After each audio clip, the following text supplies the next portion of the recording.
Our next speaker is from the International Renewable Energy Agency, Irina, and she is going to talk to us about how the future looks from Irina's point of view in terms of the big growth of renewables that we're looking for. Asami Miketa, where are you, Asami? Please come on up. I think she's going to talk a lot about flexibility, I have a feeling. There you go.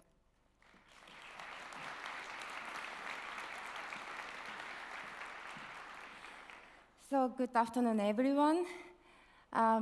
It's my pleasure to be here. Maybe not everyone in this room knows what IRENA is. So let me just start my presentation with giving a little introduction of what IRENA is. So IRENA is an intergovernmental organization where the governments of 160 countries are members.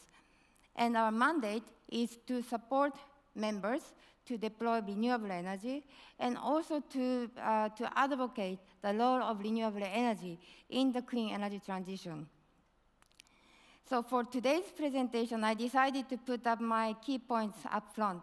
And in fact, I couldn't agree more with the previous speakers. My storyline is going to be very similar line with the previous speakers. So the first point that I'm going to talk about is flexibility. And the next point is about the innovation. And the third point is about the long-term energy scenarios. So in the ongoing energy transformation, we see two main drivers. So the one is the strong policy imperatives that calls on the transformation towards cleaner, decarbonized, and sustainable energy systems.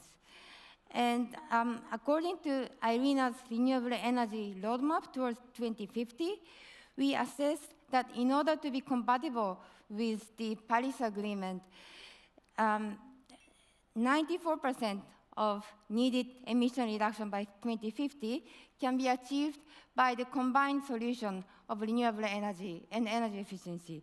So that is very similar to the message from the previous speaker.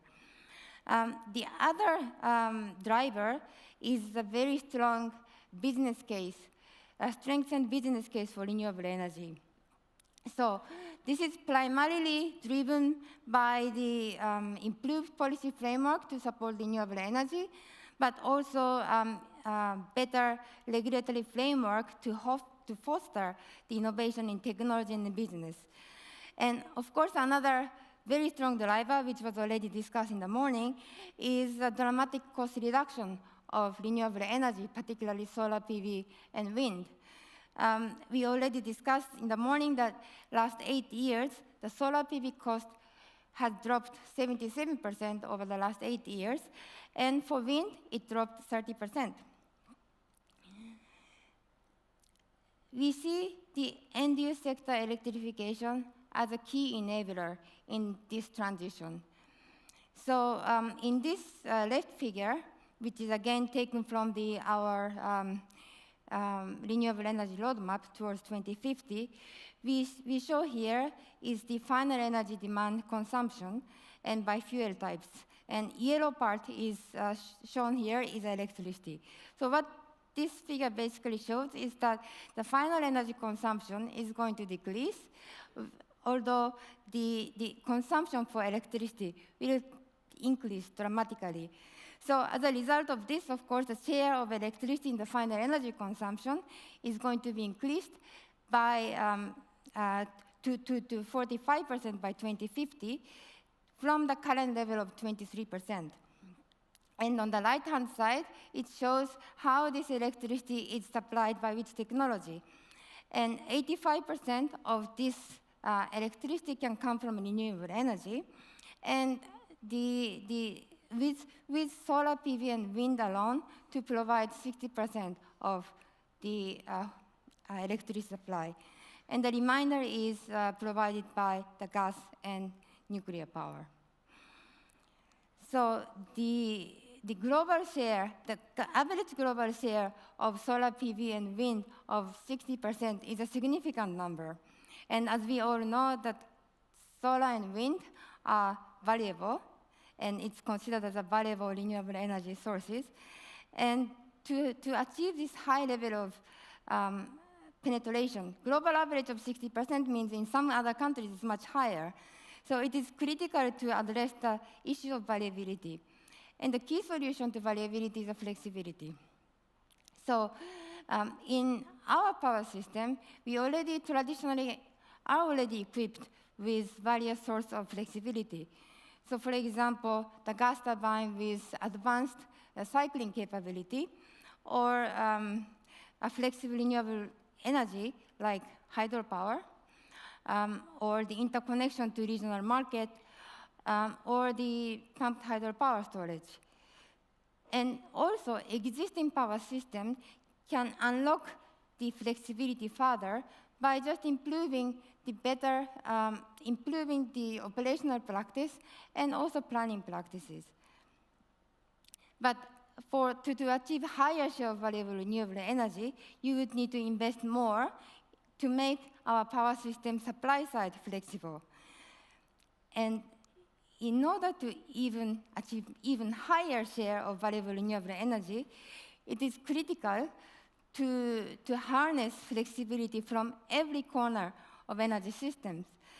So for that, the demand side is very, very critical. And for example, the demand side management and the end-use sector electrification through the sector coupling options, they allow the demand to be flexible so that it can better match the pattern of production from solar and wind. And furthermore, the sector coupling options can provide a broader set of storage options to the power systems.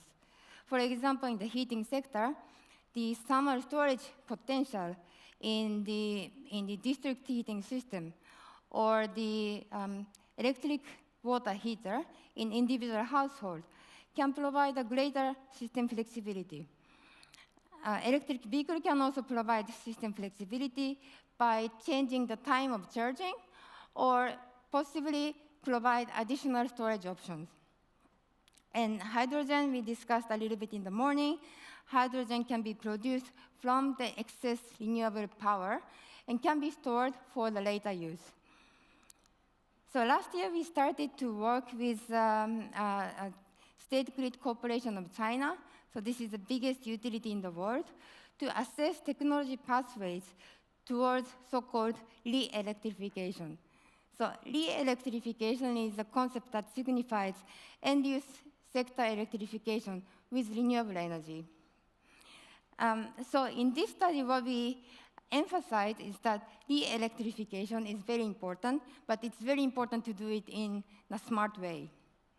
And if it's done smartly, re-electrification can be or need to be an important part of the decarbonization strategy. So our study shows that combined solution of renewables in the power systems and electrification of heat and transport sector achieve the 44% of emission reduction from the energy sector out of 70% of emission reduction that is required to be compatible with the Paris Agreement. So the end-use sector electrification actually is in line with the global trend of changes that is happening outside of the energy sector. And digitalization, which was discussed earlier, digitalization is the key factor that defines this trend. End-use sector electrification can potentially make our system more decentralized. And also on the supply side, the decentralization of generation options are becoming more and more common. And digitalization technology is the key enabler for smart integration of these options by allowing us to manage big data, optimizing many, many small units of generation, and allowing the consumers to participate in these optimized energy systems. So last month, we have published a report called Innovation Landscape Report. So in this report, we look at different innovation that might have strong impact in the process of energy transition. And these are some of the examples that we looked at, but what we emphasize here is that innovation in technology is important, but what is equally important is the innovation in the social context. For example, innovation in enabling infrastructure, innovation in business models, innovation in market regulation, innovation in system operation. So all these innovations are equally important to the innovation in the technology. And by combining these innovations together, we can create solutions for flexibility. So this is my last point, point 3 about long-term energy scenarios. I added this point because I understand that majority of the participants represent research community. And there's a lot of appetite for the modeling and scenarios, so I wanted to just talk a little bit about this. So the importance of innovation and importance of flexibility actually raises question whether the current scenarios, or long-term energy scenarios, or rather the current models are actually suited to assess the kind of new options that we just discussed. Most of the today's models are based on the centralized generation model that look at electricity generated from one way, from grid to consumers.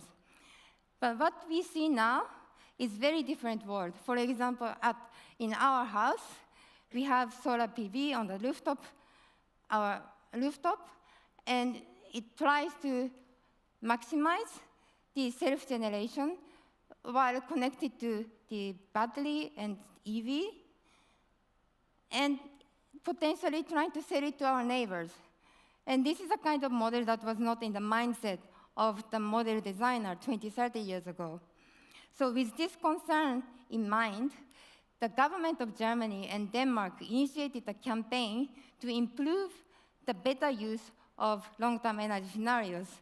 And this campaign was initiated under the framework of Clean Energy Ministerial, and IRENA is assigned to be an operating agent for that. And the fact that 11 countries have signed up and many technical institutions have joined is the sign that this topic is very important and this topic is timely. So I really believe that research community has significantly important role to play by providing a robust set of good long-term energy scenarios, and also to show the policy communities the way and the path that we can take. So let me conclude my presentation with my 3 key messages. The first one is the future of energy system will be flexibility. The second point is flexibility solutions will be widespread by combining innovation, and long-term energy scenarios can better support decision-making. And very final slide. So my talk is taken from mainly these 4 publications. So you are welcome to visit our website and download them. Thank you very much.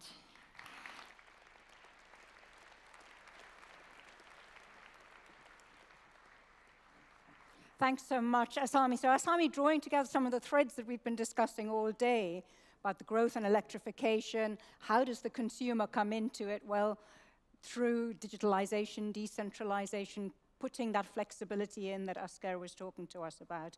So I hope all of those people through the day who are saying, yeah, so what can we do and what's the role of the consumer, the picture is becoming a bit clearer.